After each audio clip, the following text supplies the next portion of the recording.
soy maestra y estudiante avanzada en Ciencias de la Educación. La idea de participar en esta instancia de la revista Quehacer Educativo de la Federación Uruguaya de Magisterio es pensar juntos qué aspectos se podrían referir para abordar el tema de Ciencias de la Educación, que es el 3 de Pedagogía, denominado Principios del Sistema Educativo Nacional, vinculando con la Ley 18.437 en el encuadre de las políticas educativas actuales. Consideramos importante tener en cuenta las pautas de valoración que están asignadas a esta parte de Ciencias de la Educación, porque uno cuando escribe tiene que tener en cuenta qué aspectos destacar o qué es lo que nos van a estar valorando al momento de corregirnos. Son 7, pero destacamos sobre todo 4, que sería la 1, creatividad, originalidad y análisis reflexivo en la propuesta. Por esto hacemos hincapié en que lo que nosotros vamos a hacer acá es un punteo simplemente y que luego cada uno podrá darle su impronta, tendrá que darle su impronta al tema. El 2, que dice fundamentación a partir de aportes teóricos e investigaciones vigentes, vamos a hacer algunos aportes bibliográficos a los que podrán acceder y se podrá aludir a este aspecto. En cuanto a la relación teoría-práctica, justificando la pertinencia del planteo, considerando su aplicación en el aula, se podrá visualizar al realizar la recorrida por la ley y las políticas educativas y se abordarán a modo de ejemplo algunas políticas y su aplicación a nivel práctico. Con respecto al 4, que dice explicitación y adecuación de la selección bibliográfica utilizada, es importante emplear como básicos, por cómo está escrito el tema, la ley y las políticas educativas del quinquenio vigentes. Es decir, a partir de la lectura de las mismas es que podemos enriquecer con más bibliografía, pero como ambas forman partes de la consigna de la propuesta, se las debe leer reflexivamente buscando puntos de relación entre ambas. Y el 7 dice referencia a las líneas de política educativa. Esto es básico para poder desarrollar el tema. Sin lugar a dudas no se pueden memorizar los textos de tales dimensiones, y no es la idea, sino hacer referencia a aspectos destacados en los mismos y relacionándolos, como ya mencionamos anteriormente.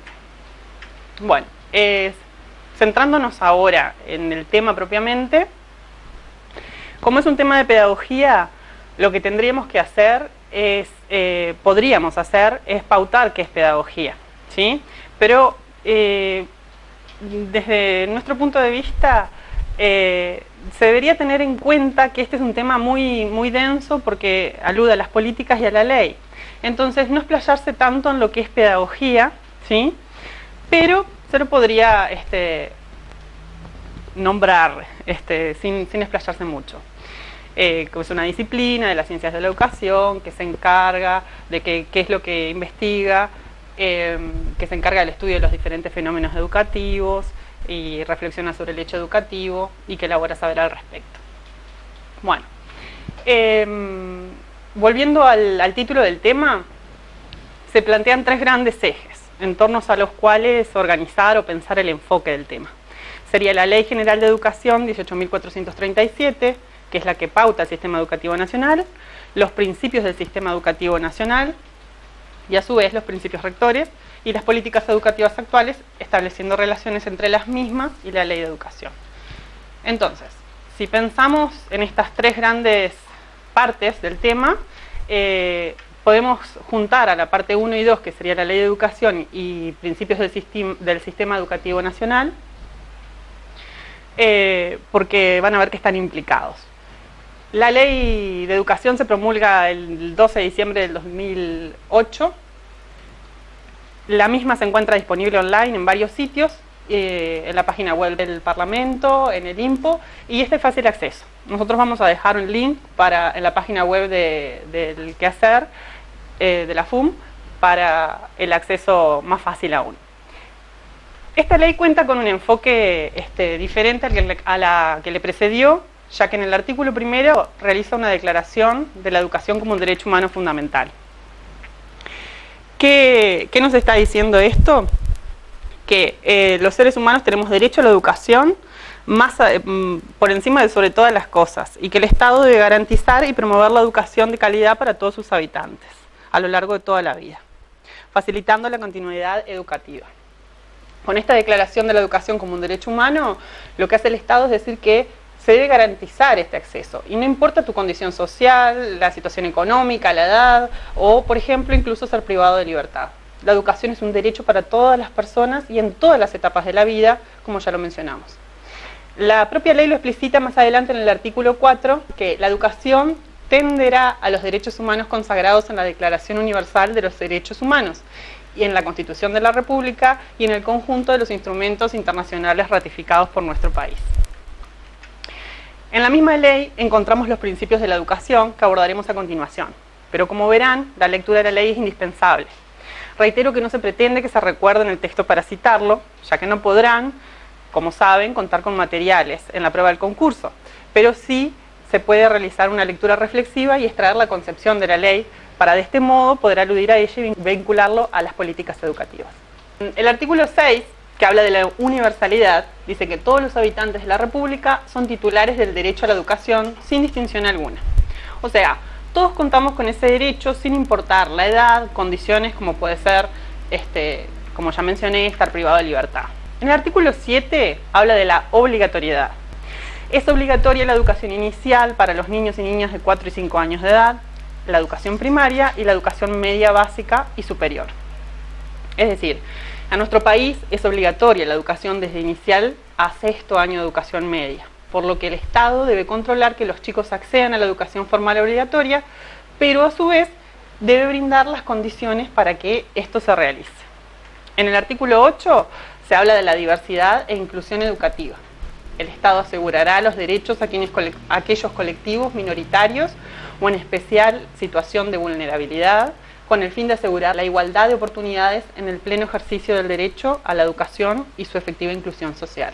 Ejemplo, escuelas de sordos, para discapacitados intelectuales, maestros de apoyo. Artículo 9, de la participación. La participación es un principio fundamental de la educación. En tanto, el educando debe ser sujeto activo en el proceso educativo para apropiarse de forma crítica, responsable y creativa de los saberes.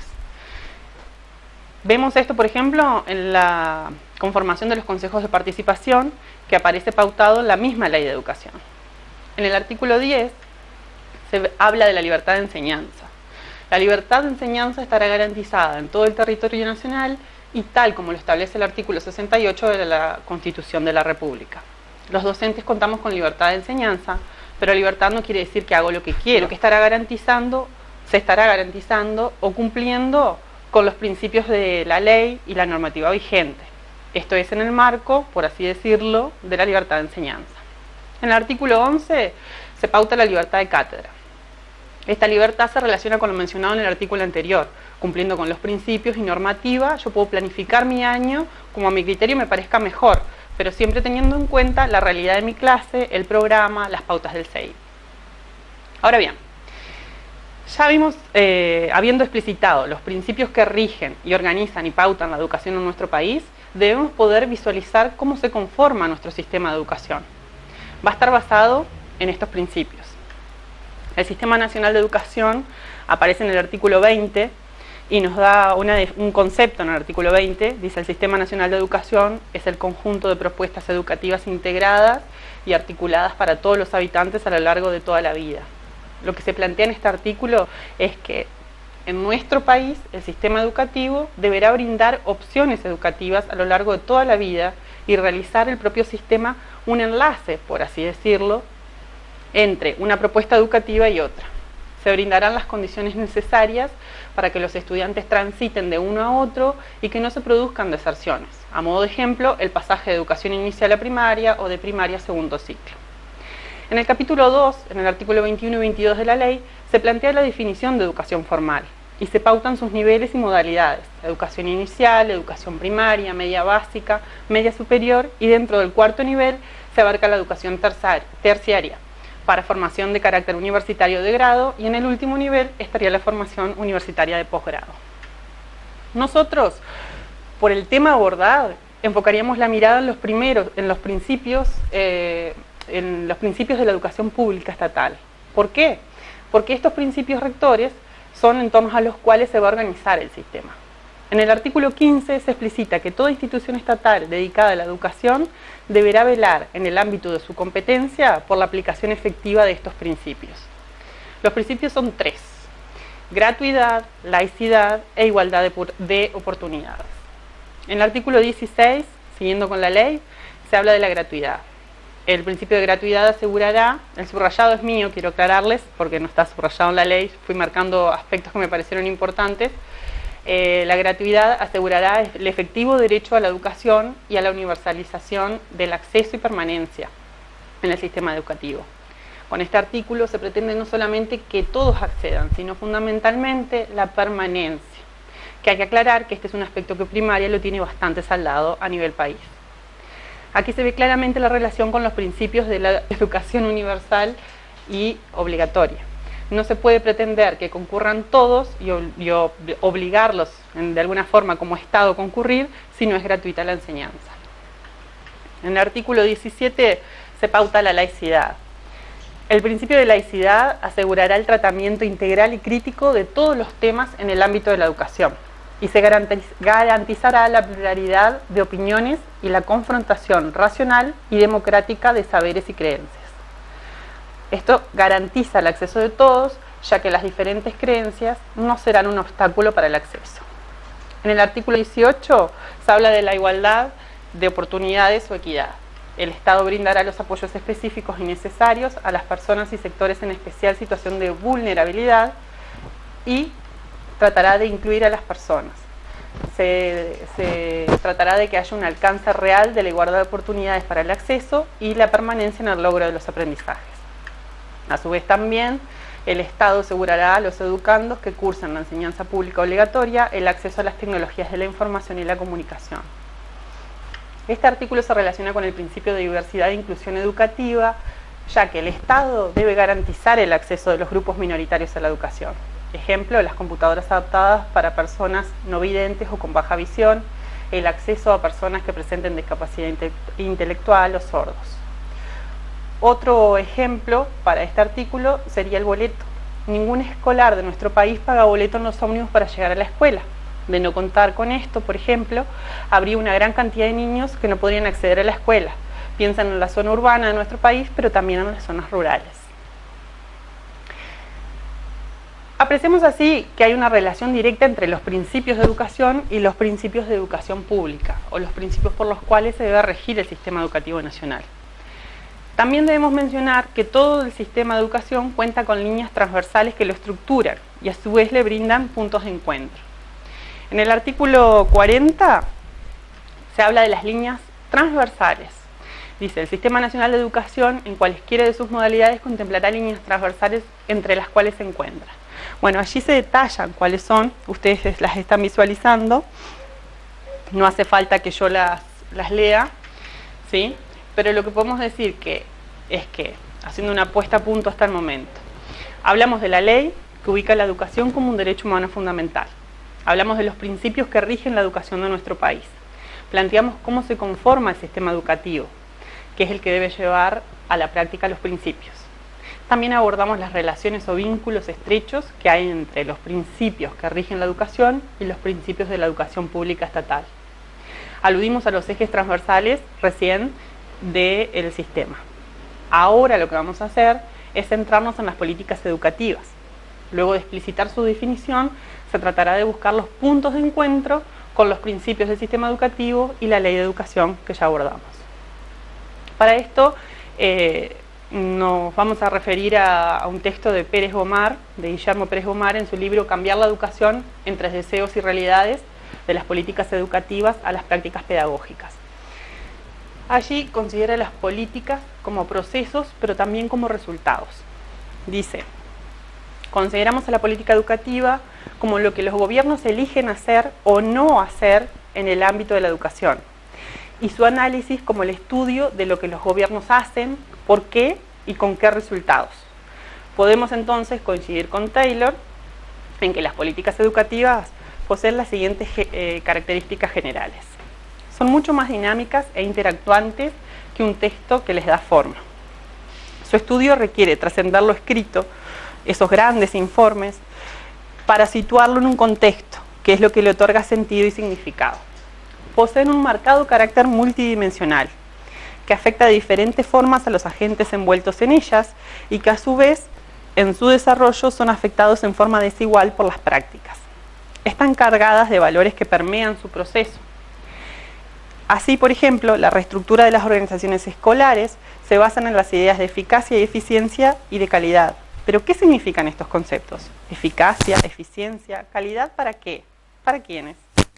Existen en un contexto determinado, que las condiciona y determina al mismo tiempo.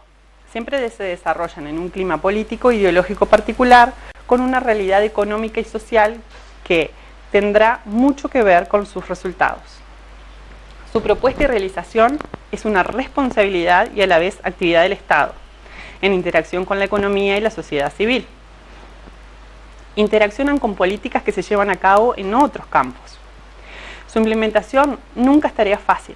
Forman parte de una realidad social cada vez más compleja, donde las prioridades de la agenda estatal deben dialogar con los intereses de varios actores sociales y de agentes locales. Generan tanto consecuencias buscadas como no queridas. Una política educativa siempre es una fuente de incertidumbre acerca de su devenir, pues se desarrolla dentro de complejas relaciones entre factores de contexto diferentes y a veces opuestos intereses, discursos ambiguos y una enorme variedad de agentes involucrados. Esto es del libro, como les dije, de Pérez Gomar, que ustedes están viendo en la diapositiva. Pero a su vez, la propia Ley de Educación ofrece un concepto de política educativa nacional, explicitando en qué consistirían y qué fines cumplirían las políticas educativas de nuestro país. Entonces ahí ustedes están viendo que tiene un objetivo fundamental, que es que todos los habitantes del país logren aprendizajes de calidad a lo largo de toda la vida y en todo el territorio nacional, a través de acciones educativas desarrolladas y promovidas por el Estado, tanto en carácter formal como no formal. A su vez plantea que el Estado es el que articulará las políticas educativas con las políticas de desarrollo humano, cultural, social, tecnológico, técnico, científico y económico. Plantea junto a esta definición los fines de la política educativa, que aquí se los dejo a modo de ejemplo, que ustedes lo van a poder apreciar en la diapositiva. Pero es importante de que ustedes vayan al texto y no se queden solamente con la selección que yo realicé. Vemos que existen puntos de encuentro entre lo planteado por Pérez Gomar y la ley, pero la ley no hace referencia, por una cuestión de lógica, a la complejidad que plantea el autor que implica llevar a cabo una política educativa. Por ejemplo, a las consecuencias no deseadas de las políticas. Las políticas educativas públicas desarrolladas desde el Estado son un fenómeno reciente y, tal como afirma el autor, es a partir de los años 60 que incorporan un nuevo perfil, el de responder a las demandas del cambio público, de sus diferentes grupos e intereses, dándoles forma y dirección. Las políticas educativas se convirtieron así en el instrumento burocrático para administrar y satisfacer esas diferentes demandas en relación al hecho educativo.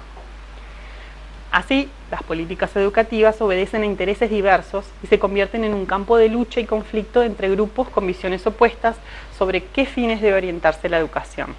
Si ordenamos las ideas hasta el momento, podemos decir que en las políticas educativas es donde queda plasmada la intencionalidad de un gobierno determinado frente a la educación, pautándose en ellas los intereses de diferentes sectores.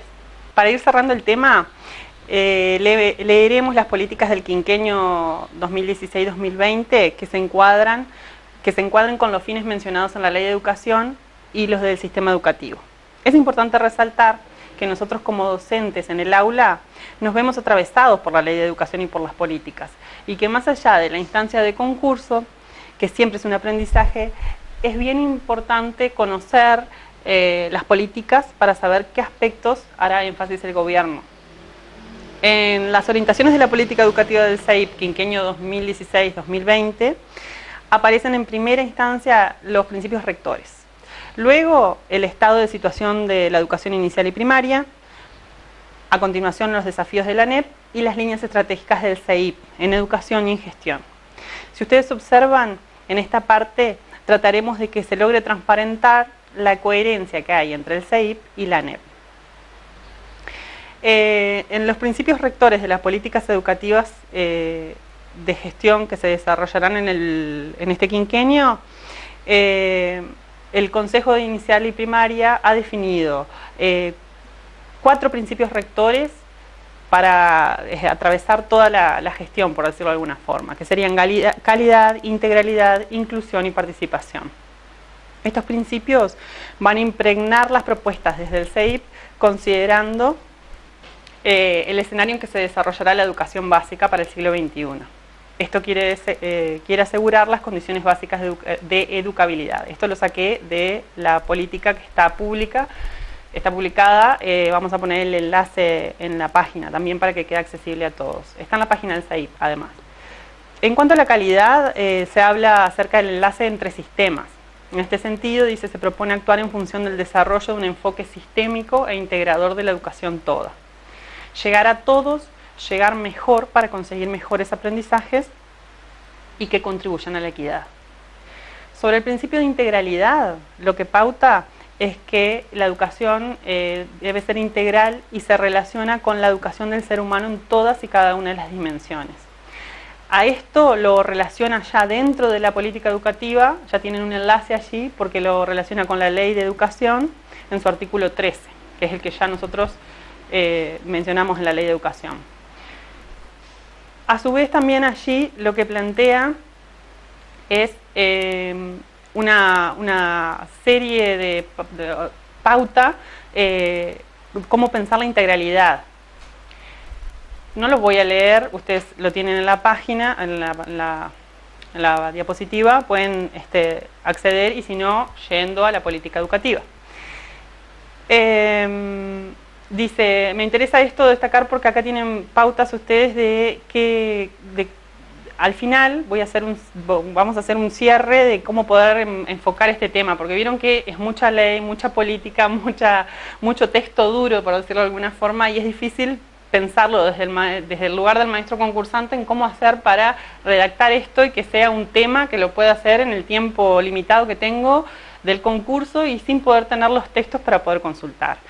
Entonces, acá el principio de integralidad alude a dispositivos como el programa Maestros Comunitarios, que es un ejemplo que yo les voy a dar al final, sobre escuelas disfrutables, aprender, educación física, educación artística. Acerca del principio de inclusión, lo que plantea es el concepto de la pedagogía que hace referencia a la respuesta de la educación ante el reconocimiento de la diversidad de estudiantes. Surge en los años 90, plantea la política como revisión de concepto de integración, impulsando hasta esos momentos las prácticas educativas. Plantea que no son los estudiantes diversos quienes tienen que adaptarse al sistema para integrarse a él, sino que es el sistema educativo quien debe modificarse para responder a todos los estudiantes.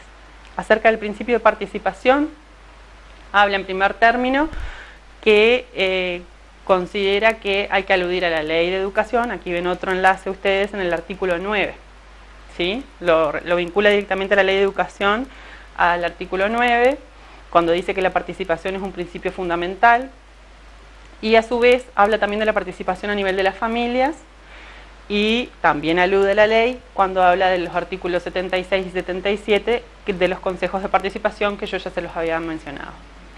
Con respecto a los ahora objetivos de la ANEP, que yo les mencioné que hablaba, sería la tercera parte de este desarrollo de este tema, que serían las políticas educativas actuales, pero hablando dentro de las políticas de los objetivos de la ANEP, plantean 3 objetivos de la ANEP. Objetivos serían desafíos. El primer desafío sería potenciar la educación inicial. El segundo desafío, mejorar las condiciones de egreso de primaria. Y el tercer desafío, universalizar el egreso de educación media básica y duplicar los egresos de educación media superior. Van a ver en esta tabla, lo que ustedes ven es, por un lado la ANEP y por el otro lado el CEIP, buscando de alguna forma que ustedes vean la relación que hay entre la ANEP y el CEIP. A su vez, el CEIP plantea como línea estratégica la expansión de la educación inicial, ven que hay una relación directa, la expansión del tiempo pedagógico, desarrollar políticas de mejoramiento curricular, fortalecimiento y extensión de propuestas de formación permanente de docentes y adecuar los centros educativos en su organización y sus prácticas atendiendo a la diversidad de la población estudiantil. ¿Qué estamos planteando aquí? Volviendo a los objetivos de la ANEP, ustedes lo están viendo ahí en el cuadro, el CEIP está trabajando en el desarrollo de una modalidad de evaluación infantil temprana, EIT, basada en estas dimensiones fundamentales, que les permitirá el monitoreo continuo, el diagnóstico temprano de las habilidades y de los logros de los niños en este nivel. Entonces así se habilita a la intervención oportuna. El desarrollo temprano de habilidades genera más posibilidades para continuar el círculo virtuoso de potenciación de habilidades en las etapas siguientes. Junto con los esfuerzos por universalizar la cobertura, extendiéndola a la población de 3 años, el sistema educativo propenderá el fortalecimiento de los aspectos vinculados a la calidad, procurando que en el ciclo de educación inicial se logren generar bases sólidas para el desarrollo de la trayectoria escolar posterior. El segundo desafío de la ANEP era mejorar las condiciones de ingreso de primaria. Para eso el CEIP inició una línea de desarrollo curricular para precisar las expectativas de logros en algunos grados fundamentales de la escolaridad. Paralelamente, se ha definido como prioritario el desarrollo de sistemas continuos de evaluación formativa para todo el trayecto de tercer grado de primaria y tercer grado de enseñanza media básica, en estrecha articulación con la definición de perfiles de logro en cada tramo de la trayectoria y como forma de ayudar al proceso de mejora de los aprendizajes. El tercer desafío de la ANEP, el de universalizar el egreso, dice que para lograr el desafío de culminación de la educación media superior, se requiere profundizar los esfuerzos iniciados en ofrecer una multiplicidad de opciones para que los estudiantes puedan ir encontrando sus vocaciones y puedan adquirir destrezas para enfrentarse a los desafíos del mundo del trabajo y de la vida. Esto estaría aludiendo, por ejemplo, a los centros de continuidad educativa y contigüidad territorial. Cuando nos enfocamos ahora en el cuadro, en las líneas estratégicas del CEIP, de acción del CEIP, ellos están alineados, vemos que están alineados, como ya me dijimos, a los principios rectores y los desafíos para la educación expuestos anteriormente. El CEIP impulsará entonces estas 5 líneas, como son la expansión de educación inicial, que la EIT, que ya mencionamos dentro de la ANEP, provee un marco de valoración de las diferentes dimensiones, pero las más significativas que se han encontrado como las más relevantes para la continuidad educativa. Por ejemplo, la conciencia, se los va a evaluar a los niños en estos aspectos: en la conciencia de sí mismo y el entorno, el lenguaje y comunicación, en las habilidades cognitivas, en las habilidades sociales y enfoques hacia el aprendizaje, el desarrollo motriz también. Esta evaluación le aportará a los maestros insumos para valorarlos y realizar observaciones en el aula, pero van a utilizar una plataforma en línea, lo que le permitirá registrar y generar reportes de cada niño y cada grupo de manera inmediata. La extensión del tiempo pedagógico constituye un factor decisivo en las prácticas pedagógicas, en el currículum y en la construcción de aprendizajes. La extensión del tiempo pedagógico permite contemplar con mayor profundidad las necesidades individuales de los niños y de las niñas, atendiendo a la diversidad, respetando los tiempos particulares y promoviendo un currículum ampliado que tienda a la formación integral. Lo que refiere a la primera de esas opciones, la modificación de la jornada escolar, se prevé profundizar en las 3 modalidades actuales que aparecen en la diapositiva: los jardines, las escuelas de tiempo completo y las de tiempo extendido. Y con respecto a la tercera parte, que sería desarrollar políticas de mejoramiento curricular. Las políticas de mejoramiento curricular suponen una postura autocrítica que reconoce elementos a mejorar en las propuestas curriculares. El sistema plantea, por ejemplo, el documento de base de análisis curricular, con las especificaciones de logro de tercero y sexto, los libros de lectura y matemática, las segundas lenguas, educación artística. Pueden ir allí y consultar porque hay una cantidad. Son una cantidad, o sea, es todo un detalle que no voy a leer todas, ni voy a decir todas, pero por ejemplo, la inclusión es una de las líneas de la política educativa del CEIP que busca atender a las necesidades de los alumnos, que ya lo planteamos, pero es para que ustedes vean que hay relación entre lo planteado por la ANEP y el CEIP. El fortalecimiento y extensión de las propuestas de formación permanente de docentes, Instituto de Formación para los Maestros, y el punto 5 sería adecuar los centros educativos en su organización y sus prácticas, atendiendo a la diversidad de la población estudiantil. Una vez más vemos aquí la atención a todos y que todos tengan lugar dentro de la escuela. Luego de realizar este punteo, este recorrido por todo lo que estuvimos leyendo, que es mucha ley, mucha política y un texto complicado, podemos decir que existe una coherencia entre la ley, los principios, el sistema educativo, los principios del sistema educativo y las políticas del quinquenio. Para terminar y reflexionando acerca de todo lo planteado, es lo que yo les mencionaba anteriormente. ¿Cómo hago yo concursante para desarrollar esto en un tema? Entonces, lo más importante, como ayuda de alguna forma, es que cada uno debe profundizar en su reflexión personal. O sea, retomando las pautas de valoración que vimos al principio, la originalidad es lo que va a hacer que yo me diferencie o mi texto tenga mejor valoración que lo que estamos buscando. Y la pregunta es, ¿cómo lo abordo? Bueno, lo que se nos ocurrió es que se podría pensar, por ejemplo, en una política educativa, aludir a ella y ver con qué principios educativos de la ley y del sistema se relaciona y elaborar un tema desde ese lugar. Otra posibilidad sería pararse desde el sistema nacional, las características que tiene, sus principios, y ver qué aspectos de la ley y de las políticas se alinean o se relacionan de alguna forma con el sistema nacional. Un ejemplo, algunas de las líneas de la política y la relación con la ley. El programa Maestros Comunitarios es una línea de política educativa que apunta a extender el tiempo pedagógico sin la necesidad de transformar una escuela, por ejemplo, a tiempo completo o a tiempo extendido. Es de destacar que esta política es particular. ¿Por qué es particular? Porque si bien surge a instancias del CEIP, ha sufrido transformaciones a lo largo del tiempo y ha recogido aportes de los propios docentes en territorio. Entonces, los propios actores de la política educativa han incidido en esta política educativa y han ayudado a mejorarla, a cambiarla, a modificarla. El programa de Maestros Comunitarios busca dar cumplimiento con el artículo primero de la ley, con el principio de universalidad de la educación. Se propende también el cumplimiento del principio de la educación estatal pública de igualdad y se encuentra a su vez priorizado en el principio de integralidad del CEIP. Entonces, este es un ejemplo para que ustedes vean una posible aproximación al tema, un posible enfoque del tema.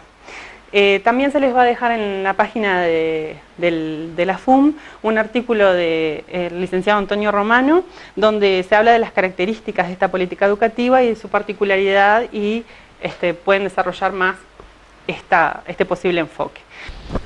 Otro enfoque sería hablar de la expansión de la educación inicial temprana. Otro posible sería el Plan Ceibal. Bueno, como ven, a pesar de que es un tema denso y bastante, como nos refiere a la ley, a las políticas educativas, sí o sí hay que leer los textos, sí o sí uno tiene que reflexionar acerca de esos textos, pero se le puede dar un giro, se le puede dar una impronta personal para poder tratar de destacarnos y de hacer un tema original y que eso sea bien valorado. Muchas gracias, espero que les hayan servido los aportes. Agradezco al quehacer educativo. Gracias.